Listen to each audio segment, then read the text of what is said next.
મિત્રો એક બહુ મોટા ગુડ ન્યૂઝ એ છે કે હવે આપને 2029 સુધી આપની હોમ લોનમાં સબસિડીનો બેનિફિટ મળી શકશે અને આ સબસિડીની અમાઉન્ટ છે 1,80,000 રૂપિયા. જી હા, પ્રધાનમંત્રી આવાસ યોજના અર્બન 2.0 ને ગવર્મેન્ટે લોન્ચ કરી નાખ્યું છે અને આ વિડીયોમાં આપણે ડિસ્કસ કરીશું કે આ સબસિડી કોને મળે, કોણ કોણ લોકો આના માટે એલિજિબલ છે, કઈ રીતે તમે પૂરી સબસિડીનો બેનિફિટ લઈ શકો. આ ઉપરાંત તમારે આ સબસિડી પૂરી જોઈતી હોય, ટાઈમ પર જોઈતી હોય તો તમારે કઈ કઈ વસ્તુનું ધ્યાન રાખવું જોઈએ અને એક બહુ ઇમ્પોર્ટન્ટ વસ્તુ કે આ સબસિડી મેળવવા માટેની પ્રોસેસ શું છે. તો આવો સ્ટાર્ટ કરીએ. તો સૌથી પહેલાં આપણે જોઈએ કે કોણ કોણ લોકો આના માટે એલિજિબલ છે, કોને આ સબસિડીનો બેનિફિટ મળશે. એલિજિબિલિટી ક્રાઇટેરિયા શું છે? તો સૌથી પહેલો ક્રાઇટેરિયા છે કે આ સબસિડી એવા લોકોને મળે કે જે પોતાનું નવું મકાન ખરીદતા હોય અથવા તો કન્સ્ટ્રક્શન કરતા હોય, પોતાની રીતે બાંધકામ કરતા હોય.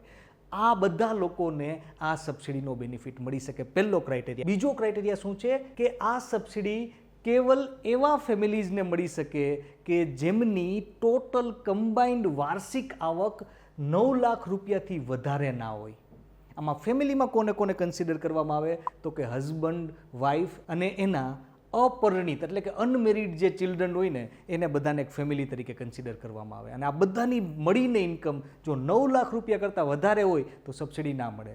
9 લાખ અથવા એનાથી ઓછી ઇન્કમ હોય એમને જ આ સબસિડીનો બેનિફિટ મળી શકે. એના પછીનો criteria, no pucca house in India, એટલે કે આખા ઇન્ડિયામાં ક્યાંય પણ આ ફેમિલીના કોઈ પણ મેમ્બરના નામે કોઈ પણ મકાન ના હોવું જોઈએ, પાકું મકાન ના હોવું જોઈએ. એવા લોકોને જ આ સબસિડીનો બેનિફિટ મળી શકે. ચોથો ક્રાઇટેરિયા શું? નોટ ટેકન સબસિડી બેનિફિટ, એટલે કે જે વ્યક્તિ, જે ફેમિલી આ યોજના અંતર્ગત સબસિડી માટે અપ્લાય કરે છે એમણે ભૂતકાળમાં પ્રધાનમંત્રી આવાસ યોજના અંતર્ગત સબસિડીનો બેનિફિટ ના લીધો હોવો જોઈએ. આ બહુ ઇમ્પોર્ટન્ટ છે. તો આ ચોથો ક્રાઇટેરિયા છે. પાંચમો ક્રાઇટેરિયા છે લિવિંગ ઇન અર્બન એરિયા, એટલે કે અત્યારે આપણે જે સબસિડીની વાત કરીએ છીએ એ શહેરી વિસ્તારમાં જે લોકો પોતાનું નવું મકાન ખરીદતા હોય કે નવું મકાન બાંધતા હોય, બાંધકામ કરતા હોય એમના માટે છે. ગામડામાં જે હોય એમના માટે અલગ સ્કીમ છે, પ્રધાનમંત્રી આવાસ યોજના રૂરલ. અહીંયા અત્યારે જે આપણે વાત કરીએ છીએ પ્રધાનમંત્રી આવાસ યોજના અર્બનની વાત કરીએ છીએ ને જે સબસિડી 1,80,000ની સબસિડીની જે અત્યારે મેં વાત કરી એ જો તમારે જોઈતી હોય તો તમે જે મકાન લ્યો છો કે તમે જે મકાનનું બાંધકામ કરો છો એ શહેરી વિસ્તારમાં હોવું જોઈએ, અર્બન એરિયામાં હોવું જોઈએ. બહુ ઇમ્પોર્ટન્ટ છે. છઠ્ઠો criteria, maximum house value 35 lakh, એટલે કે તમે જે મકાન લ્યો છો એની કિંમત 35 લાખથી વધુ ના હોવી જોઈએ. હવે નક્કી કેમ થાય 35 લાખ રૂપિયા નક્કી કોણ કરે? તો કે બેંક, જ્યાં તમે લોન લેશો ને એ બેંકનો વેલ્યુઅર નક્કી કરશે કે એ મકાનની કિંમત કેટલી હશે. અને જો એ મકાનની કિંમત 35 લાખ કરતાં વધારે હશે જેને તમે ખરીદો છો તો તમને સબસિડીનો બેનિફિટ નહીં મળે. મેક્સિમમ 35 લાખ અથવા એનાથી ઓછી કિંમતનું મકાન હોવું જોઈએ. સાતમો criteria, maximum home loan 25 lakh, એટલે કે 25 લાખ અથવા તો એનાથી ઓછી અમાઉન્ટની હોમ લોન હશે ત્યારે જ તમને અહીંયા સબસિડીનો બેનિફિટ મળી શકશે. બહુ ઇમ્પોર્ટન્ટ ક્રાઇટેરિયા છે. આઠમો ક્રાઇટેરિયા શું છે? Maximum carpet area 120 square metre, એટલે કે તમે જે મકાન ખરીદો છો એનો કાર્પેટ એરિયા 120 સ્ક્વેર મીટર અથવા એનાથી ઓછો હોવો જોઈએ તો જ તમને અહીંયા સબસિડીનો બેનિફિટ મળશે. એનાથી ઉપરનો કાર્પેટ એરિયા છે સબસિડી અહીંયા તમને નહીં મળે. તો 8 ઇમ્પોર્ટન્ટ ક્રાઇટેરિયા છે. આ ઉપરાંત 9મો ક્રાઇટેરિયા છે only once for a property.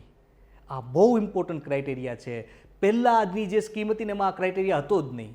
તો અહીંયા આ ક્રાઇટેરિયા શું કહે છે કે એક પ્રોપર્ટી ઉપર એક જ વાર સબસિડીનો બેનિફિટ મળે. એક પ્રોપર્ટી ઉપર મલ્ટિપલ વાર તમને સબસિડીનો બેનિફિટ ના લઈ શકો. આ બહુ ઇમ્પોર્ટન્ટ છે. એટલે કે કોઈ એક મકાન છે કે જેની ઉપર કોઈ એક વ્યક્તિએ ઓલરેડી સબસિડીનો બેનિફિટ લઈ લીધો, હવે એ મકાન બીજાને વેચશે તો એ જ મકાન ઉપર બીજી વાર જે વ્યક્તિ ખરીદતો હોય ને એને સબસિડીનો બેનિફિટ ના મળે. એટલે એ બહુ ઇમ્પોર્ટન્ટ છે કે મકાન ખરીદતા પહેલાં તમે જેની પાસેથી મકાન ખરીદો છો ને એને પૂછો કે ભાઈ આ મકાન ઉપર ઓલરેડી તમને સબસિડીનો બેનિફિટ મળ્યો છે કે નહીં. જો મળ્યો હશે તો બીજી વાર એ જ મકાન ઉપર સબસિડીનો બેનિફિટ નહીં મળે. એક પ્રોપર્ટી ઉપર એક જ વાર સબસિડીનો બેનિફિટ મળશે. હવે આવું ગવર્મેન્ટે શા માટે કરેલું હોવું જોઈએ? એની પાછળનું રીઝન એ છે કે પાસ્ટની જે યોજના હતી એમાં લોકો શું કરતા, નાની કિંમતનું એક મકાન લઈ લે, એની ઉપર એક વ્યક્તિ સબસિડી લઈ લે, પછી મકાન એના દોસ્તાને વેચી દે, પછી એ મકાન એના મિત્રને વેચી દે, પછી એનો મિત્ર એની ઉપર સબસિડી લે, પછી એનો મિત્ર ત્રીજા મિત્રને વેચી દે, એની ઉપર એ સબસિડીનો બેનિફિટ લે. એક જ મકાન ઉપર લોકો વારંવાર સબસિડીનો બેનિફિટ લેતા હતા, એવું ના થાય એટલા માટે આ વખતે ગવર્મેન્ટે ક્રાઇટેરિયા કર્યો છે કે એક પ્રોપર્ટી ઉપર એક જ વાર સબસિડીનો બેનિફિટ મળશે. તો આ 9 ક્રાઇટેરિયા જો તમે ફૂલફિલ કરો ને તો તમને આ સબસિડીનો બેનિફિટ મળી શકે. હવે આપણે નેક્સ્ટ વસ્તુ જોઈએ તો એ છે સબસિડી કઈ રીતે જમા થશે, કઈ રીતે તમને એકચ્યુઅલી આ સબસિડીનો બેનિફિટ મળશે. તો એની વાત કરીએ તો અહીંયા સૌથી પહેલી વસ્તુ 5 ઇક્વલ ઇન્સ્ટોલમેન્ટમાં આ સબસિડી જમા થશે. અને આ ઇન્સ્ટોલમેન્ટ હશે એ વાર્ષિક ઇન્સ્ટોલમેન્ટ હશે, એટલે 1,80,000ના 5 કટકા થશે અને દરેક કટકો થશે 36,000 રૂપિયાનો. એટલે કે દર વર્ષે તમને 36,000 રૂપિયાની સબસિડી મળશે, 5 વર્ષ માટે મળશે. એક સાથે 1,80,000 રૂપિયા નહીં મળે. બહુ ઇમ્પોર્ટન્ટ છે. પહેલાં આવું નહોતું. પહેલાં 2,67,000ની સબસિડી હતી, એ એક સાથે જમા થઈ જતી. હવે 36,000ના 5 કટકામાં જમા થશે, 5 ઇક્વલ ઇન્સ્ટોલમેન્ટમાં જમા થશે. બીજું, loan must be active for 5 years. એટલે કે તમારી જે લોન હોય ને એ 5 વર્ષ તો એટલી ચાલુ હોવી જોઈએ. તમે એવું ના કરી શકો કે ભાઈ તમે લોન લેવા માટે લીધી, લોનની મોટા ભાગની અમાઉન્ટ ભરી દીધી, થોડાક પૈસા જ બાકી રાખ્યા. કેમ કે તમારે સબસિડી જોઈતી છે. તમારે લોનની ખરેખર જરૂર જ નથી, પણ સબસિડીનો બેનિફિટ લેવા માટે તમે લોન લીધી છે, તો એવી કન્ડિશનમાં તમને સબસિડીનો બેનિફિટ અહીંયા નહીં મળે. એટલે કે માની લો કે તમારી જે લોન છે તમે 2 કે 3 વર્ષમાં બંધ કરી દો અને તમે એમ કહો કે મને 5 વર્ષ સુધી સબસિડીનો બેનિફિટ આપો, તો એવું નહીં થાય. 5 વર્ષ જો તમારે સબસિડીનો બેનિફિટ લેવો હશે તો લોન 5 વર્ષ માટે તો ચાલુ એટલીસ્ટ હોવી જરૂરી છે. આ બીજી ઇમ્પોર્ટન્ટ વસ્તુ છે જે સમજવી જરૂરી છે. ત્રીજી વસ્તુ કઈ છે અહીંયા તો કે મોર દેન 50% principal outstanding two gate installment. આ બહુ સમજવા જેવું છે. માની લો કોઈ વ્યક્તિએ 10 લાખ રૂપિયાની લોન લીધી છે અને એને માનો 5 વર્ષ લોન ચલાવી છે, પણ એ શું કરે છે કે ઓલરેડી 9 લાખ રૂપિયા ભરી દે, બાકી 1 લાખ રૂપિયા જ આઉટસ્ટેન્ડિંગ રાખે એની લોનમાં. કેમ? કારણ કે એને સબસિડી જોઈ છે એટલા માટે. અને પછી એમ કે ભાઈ મને દર વર્ષે સબસિડીનો બેનિફિટ આપો, તો ગવર્મેન્ટ અહીંયા કીધું છે કે એવું નહીં થાય. જ્યારે પણ ગવર્મેન્ટ તમારો ઇન્સ્ટોલમેન્ટ જમા કરશે ત્યારે એ ચેક કરવામાં આવશે કે એટલીસ્ટ 50% તો આઉટસ્ટેન્ડિંગ તમારું બાકી છે કે નહીં. એટલે કે તમે 10 લાખની લોન લીધેલી છે તો એટલીસ્ટ 5 લાખ રૂપિયા તો આઉટસ્ટેન્ડિંગ બાકી હોવું જોઈએ, તો જ તમારો હપ્તો એ જમા કરશે. તો એ સમજવું બહુ જરૂરી છે કે અહીંયા હવે કોઈ વ્યક્તિને પૂરેપૂરી સબસિડીનો બેનિફિટ જો લેવો હશે ને તો એ પહેલા 5 વર્ષમાં તો પ્રી ક્લોઝ પોતાની લોનને નહીં કરી શકે, પાર્શિયલ ક્લોઝર નહીં કરાવી શકે અને લોનને કન્ટિન્યુ કરવી પડશે. તો આ ત્રીજી વસ્તુ હતી. હવે ચોથી ઇમ્પોર્ટન્ટ વસ્તુ કઈ છે તો ચોથી વસ્તુ છે credited directly into loan account, principal deducted. એટલે કે સબસિડી ક્યાં જમા થશે તો કે સબસિડી જે બેંકમાંથી તમે લોન લીધી હશે ને એ બેંક તમારા લોનના એકાઉન્ટમાં જ ક્રેડિટ કરી દેશે. એટલે કે કોઈ વ્યક્તિની 10 લાખ રૂપિયાની લોન લીધી હોય અને 36,000 રૂપિયાની સબસિડી જમા થાય તો 10 લાખ માઇનસ 36,000 એટલું આઉટસ્ટેન્ડિંગ બાકી રહેશે, એની ઉપર જ એને વ્યાજ લાગશે. તો આ 4 વસ્તુ છે. આ રીતે તમારા ખાતામાં સબસિડી જમા થશે. હવે આપણે આગળ જોઈએ કે પૂરી સબસિડીનો લાભ તમને કઈ રીતે મળી શકે. 1,80,000 બધાને મળશે એવું જરૂરી નથી. જો તમે હવે હું તમને જે 2 કહું છું ક્રાઇટેરિયા એ ફૂલફિલ કરશો તો જ તમને પૂરેપૂરા 1,80,000 રૂપિયા મળશે. તો આ 2 ક્રાઇટેરિયા ક્યાં છે તો સૌથી પહેલી વસ્તુ, લોન એટલીસ્ટ 8 લાખ રૂપિયા કે એનાથી વધારેની હોવી જરૂરી છે. મિનિમમ લોનની અમાઉન્ટ કેટલી હોવી જોઈએ? 8 લાખ રૂપિયા. જો તમારી લોન 8 લાખ કરતાં ઓછી હશે તો તમને પૂરી સબસિડી નહીં મળે, 1,80,000 કરતાં ઓછી અમાઉન્ટ મળશે. અને આપણે આગળ જોઈએ એવી રીતે 25 લાખ ઉપરની લોન હશે તો 1 રૂપિયાની સબસિડી નહીં મળે. એટલે જો તમારે પૂરી સબસિડીનો બેનિફિટ જોઈતો હોય તો 8 લાખથી વધારે અને 25 લાખથી ઓછી અમાઉન્ટની તમારી હોમ લોન હશે ત્યારે જ તમને અહીંયા પૂરી સબસિડીનો બેનિફિટ મળી શકશે. બીજો ક્રાઇટેરિયા શું છે? Tenure minimum 12 years. એટલે કે લોનનો જે કાર્યકાળ હોય, લોનની જે અવધિ હોય એ મિનિમમ 12 વર્ષની હોવી જરૂરી છે. 12 વર્ષથી ઓછા ટેન્યોર માટે જો તમે લોન લેશો ને તો પણ અહીંયા તમને પૂરી સબસિડીનો બેનિફિટ નહીં મળી શકે. તો તમારે પૂરી સબસિડી જોઈએ છે તો કઈ 2 વસ્તુનું ધ્યાન રાખવાનું? 8 લાખ કરતાં વધારે અમાઉન્ટની લોન લેવાની અને 12 વર્ષ કરતાં વધારેનો લોનનો ટેન્યોર રાખવાનો. તો આ ઇમ્પોર્ટન્ટ વસ્તુ હતી. હવે આપણે જોઈએ કે તમારે કઈ વસ્તુનું ધ્યાન રાખવાનું.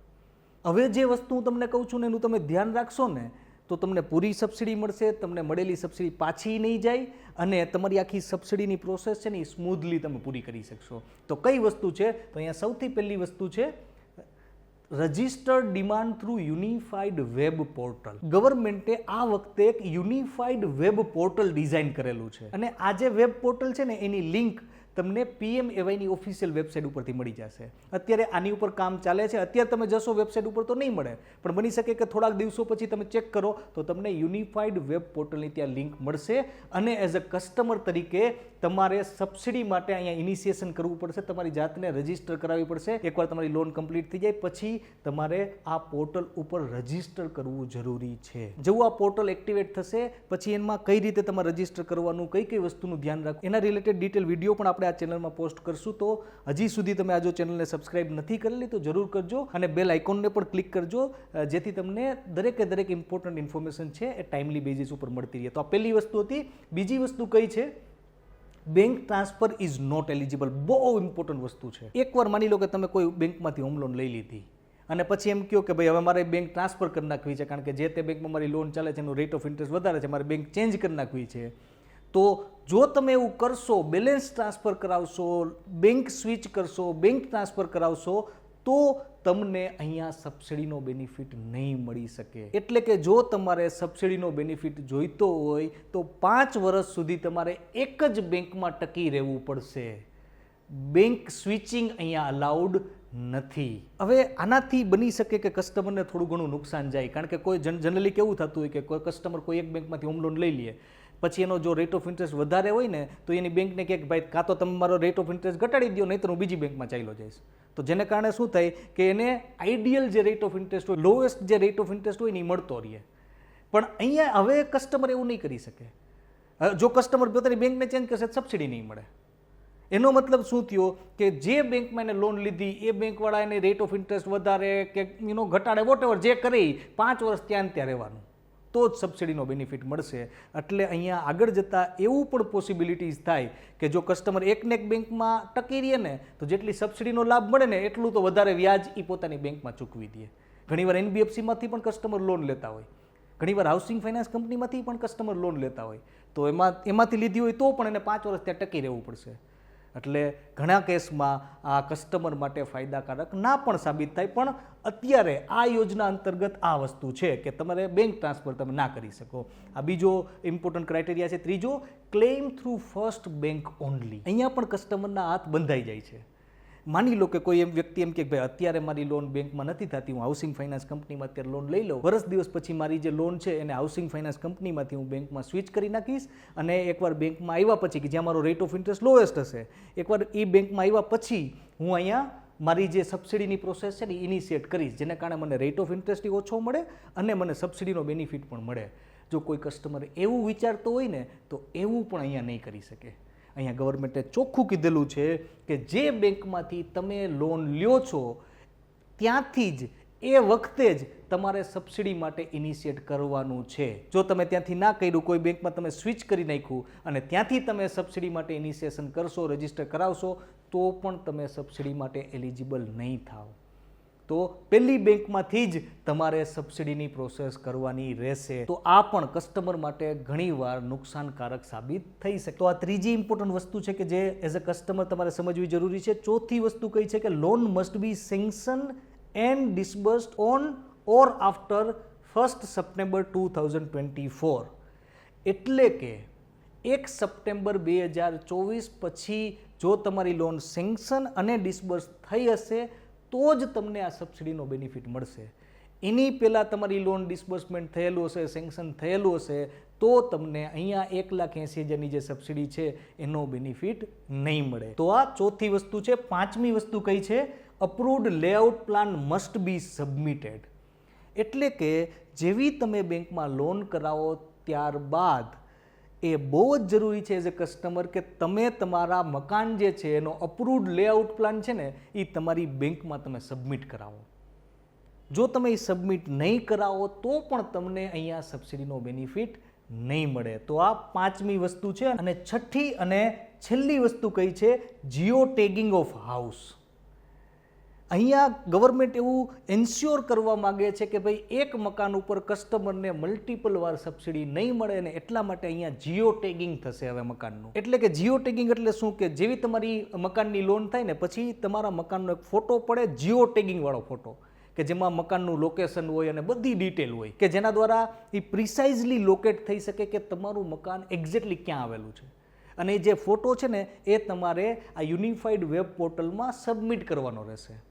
હવે કોઈ વ્યક્તિ રેડી ટુ મૂવ એટલે ઓલરેડી બનેલું મકાન ખરીદે છે અને ડાયરેક્ટ ત્યાં રહેવા જવાનો છે, એટલે કે અંડર કન્સ્ટ્રક્શન મકાન નથી, તો એવા કન્ડિશનમાં જેવી એની સબસિડીનો પહેલો હપ્તો એના ખાતામાં જમા થાય ને પછી આ જે ફોટો છે ને જીઓ ટેગિંગ વાળો એ ફોટો ત્યાં સબમિટ કરવાનો. અને અંડર કન્સ્ટ્રક્શન કોઈનું હાઉસ હોય તો એને દરેક વખતે જેવો એના ખાતામાં સબસિડીનો હપ્તો જમા થાય ને એની પહેલાં જીઓ ટેગિંગ વાળો ફોટો યુનિફાઈડ વેબ પોર્ટલમાં સબમિટ કરાવવાનો રહેશે. સો મિત્રો, આ યોજના રિલેટેડ આપના મનમાં કોઈ પણ સવાલ હોય આપ આ વિડીયોના કોમેન્ટ સેક્શનમાં અમને પૂછી શકો છો. અને હા, લોન રિલેટેડ સબસિડી અને ગવર્મેન્ટ યોજનાઓની અપડેટેડ ઇન્ફોર્મેશન માટે આપ આ ચેનલને સબસ્ક્રાઇબ કરી અને બેલ આઇકોનને ક્લિક કરવાનું ના ભૂલતા.